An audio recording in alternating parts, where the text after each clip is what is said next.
kuna ma sain aru, et minu elu juhivad 90% ulatuses alateadlikud mustrid, mille ma olen omandanud nii-öelda perekonnast, keskkonnast, sotsiaalsest keskkonnast laiemalt, või kõik need igasugused perekond, kool, töökohad, kõik niisugused väiksemad keskkonnad, millest meie elu koosneb, siis ma hakkasin otsima, kuidas saada vabaks nendest mustritest, mis mind juhivad. Sest ma tundsin, et ma olen kammitsetud, et ma teadvustan, et mind juhivad asjad, aga kuidas öelda, ma lähen niisugusesse elupöörisesse ja kaotan nagu selle igapäevase teadvaloleku, nii kohe on automaatsed mustrid platsis ja hakkavad mu elu iseenesest juhtima. See on nagu see efekt, et sa näiteks, ütleme, me kõik teame seda, et üles kasvades vaatad oma näiteks vanemaid ja mõtled, et kurat, mina oma lapsi küll niimoodi ei kasvata, et ma teen kõike teistmoodi. Ja siis, kui sa saad endale lapsed ja sa avastad ennast situatsioonidest automaatkäitumistelt, sa vaatad täitsa pekkis, nagu ma teen täpselt samamoodi, nagu minu isa või ema tegid. Ja sa oled täiesti jõuetu sellele.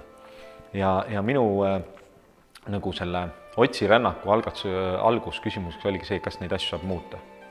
Ja see viis mind siis kõigepealt algselt raamatupoodi esoteerika osakonda raamatut. Tegelikult ma alustasin edukusosakonnaga, sest ma ei julgenud kellegile tunnistada, et ma eneseabi nii-öelda riiulilt vaatan, see eeldaks seda, et ma tunnistan, et ma olen äkki kuidagi katki. Siis ma käisin alati päeval poes, siis kui teisi ei olnud, ja siis vaatasin nii-öelda edukusriiulist, oli kõrval riiul, oli see teine, siis ma astusin sammu kõrvale, kui keegi vaadanud, ja siis vaatasin sealt raamatuid ja siis läksin, valisin paar tükki, panin kassaleti peale, müüja vaatas mind, siis ütlesin, et sõbrale. Nii sai minu jaoks alguse, ma olin liiga kõva mees selle jaoks lihtsalt.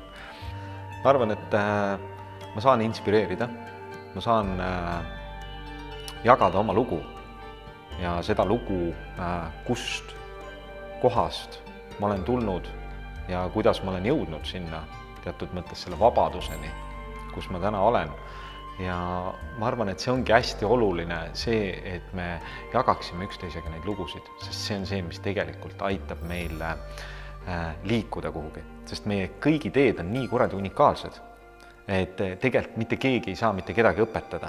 Me saame lihtsalt julgustada oma kuidas öelda, kodanikke või vendasid või sõpru või kuidas iganes me neid kutsuks.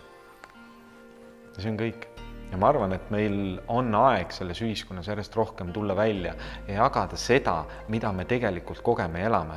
Sest see fassaadi jagamine, mida me näeme igal pool televiisoris, meedias, ma ei tea, õlleõhtul sõpradega, kolleegidega, vestlustes, see on täiesti mõttetu, see ei vii meid mitte kuhugi. Sest me tegelikult varjame nii palju seda, mis meie sees toimub, mismoodi me tegelikult tunneme ja mismoodi me tegelikult oma elu elame.